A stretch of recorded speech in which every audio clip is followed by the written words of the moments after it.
여러분, 안녕하세요. 중년 연애 코치 은정입니다.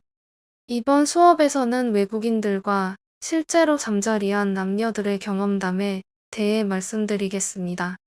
사랑에는 장벽이 없듯이 요즘 주변에 외국인 남자친구나 여자친구도 많이 만나고 국제 결혼도 심심치 않게 보이는데요.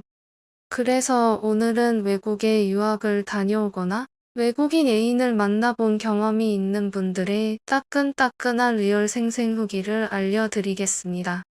구독과 좋아요, 알림 설정 눌러주세요. 첫 번째 여성분의 사연입니다.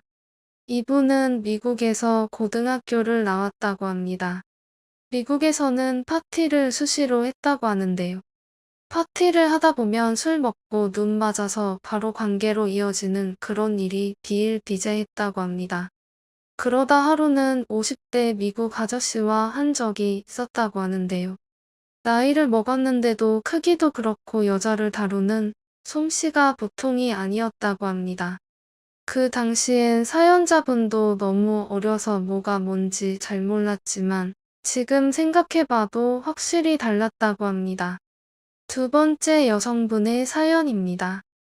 동양인 여성 평균 질 깊이가 12.5cm라고 하는데요. 예전에 스페인 남자 친구와 관계를 가지는데 그 친구의 몽둥이가 19cm였다고 합니다. 그래서 하다가 자궁에 상처가 나서 하혈을 처음으로 해봤다고 합니다. 무려 3일간 하혈하였는데 그때 느낌을 다시 떠올리자면 무슨 콧구멍에 가지를 쑤셔 넣는 기분이 들었다고 합니다. 그래서 이 사연자분은 한국 사람은 한국 사람끼리 만나는 게 제일 좋은 거구나 생각했다고 합니다. 세 번째 여성분의 사연입니다. 이 사연자분은 일본에서 유학 중인 학생이라고 합니다. 일본인 남자친구를 사귀고 있다고 하는데요. 처음엔 자상하고 배려심이 넘쳐서 좋았는데 만나는 시간이 길어질수록 자꾸 이상한 요구를 한다고 합니다. 특히 사람이 없는 곳이면 어디든 자꾸 터치를 시도하려 한다고 합니다. 도서관이든 기차역이든 어디든 자꾸 시도를 한다고 합니다. 그래도 사귀는 남자친구니까 원하는 대로 해줬는데 스트레스가 정말 심했다고 합니다. 결국 이런 과도한 요구에 지쳐 일본인 남자친구에게 이별을 통보했다고 합니다. 네 번째 분의 사연입니다. 20살 때 여름방학 2달 동안 필리핀으로 어학연수를 가서 여러 명과 원나잇을 했다고 합니다.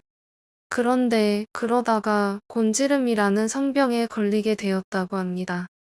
하도 여러 명과 관계를 했던 거라 누구한테 옮았는지 감도 잡히지 않아 우울했다고 합니다.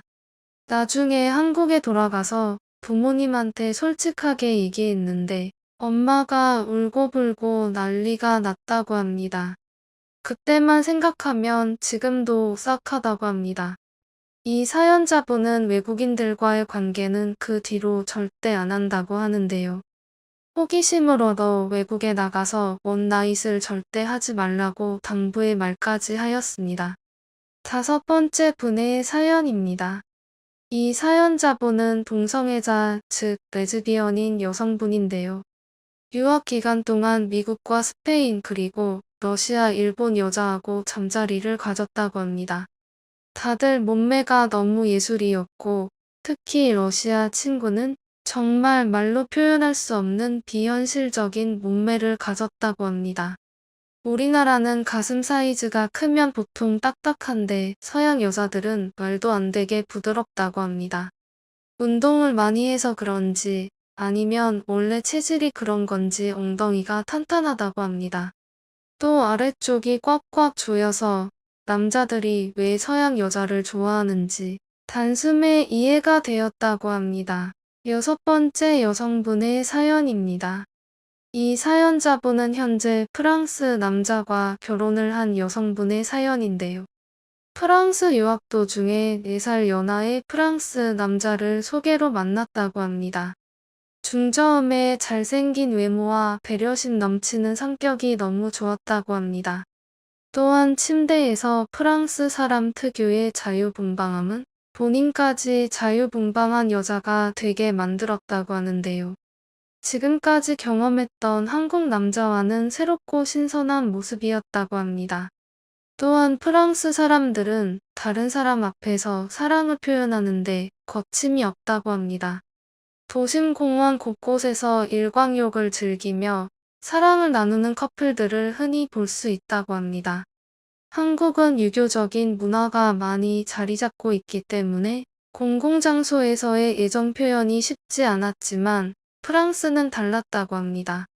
특히나 모든 풍경이 탁 트인 야외 테라스에서 사랑을 나누었던 경험이 정말 최고였다고 합니다. 마지막 여성분의 사연입니다. 포르투갈 남자랑 경험을 해본 여자입니다. 한마디로 요약하자면 정말 예술이었다고 합니다. 사연자분이 만났던 포르투갈 남자는 크기가 그렇게 크진 않았다고 합니다. 그래도 로맨틱하고 배려심이 넘쳐서 좋았다고 합니다. 그리고 이 사연자분은 흑인 남성들도 여러 명 만났다고 하는데요. 확실히 큰 건 흑인 남자들이 최고라고 합니다. 예전에 케냐 남자랑 한 적이 있었는데 정말 비현실적이었다고 합니다.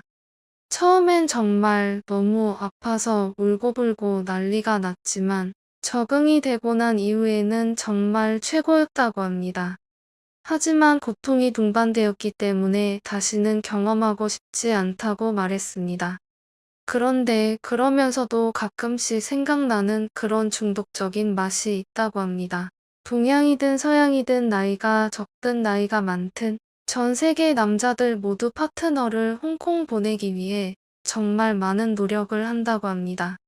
이런 부분에 있어서 어떻게 하면 파트너와 만족스러운 관계를 나눌 수 있는지도 추가적으로 말씀드리겠습니다.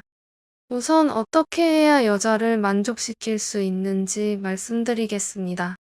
여자들 중에선 떡이 좋긴 한데 홍콩까지는 가본 적 없는 경우가 정말 많은데요.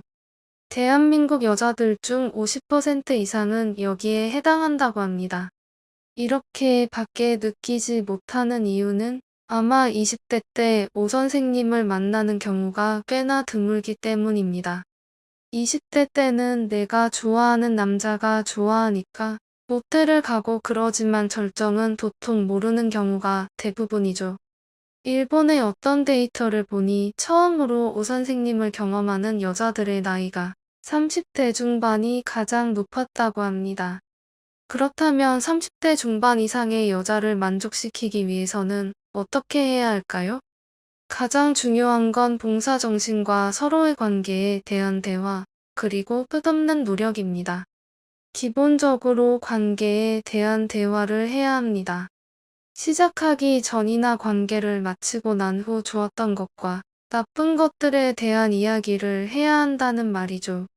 관계 후 쉬면서 좋았던 점과 나빴던 점을 이야기하다 보면 아무래도 다시금 금방 불타오르기도 쉽습니다. 아무래도 자극적인 이야기일 테니 말이죠. 그럼 굳이 남자가 힘들게 다시 여자를 예열시킬 필요도 없습니다. 그냥 자연스럽게 예열이 되어 바로 2차전으로 돌입이 가능합니다. 그리고 남자던 여자던 상대를 만족시키기 위해서는 헌신과 노력이 요구되기 마련입니다. 영상을 보신 오라버니들은 항상 내 파트너를 위해 헌신하고 노력하는 마음가짐을 가지고 임하시길 바랍니다. 지금까지 중년 연애 코치 은정이었습니다. 감사합니다.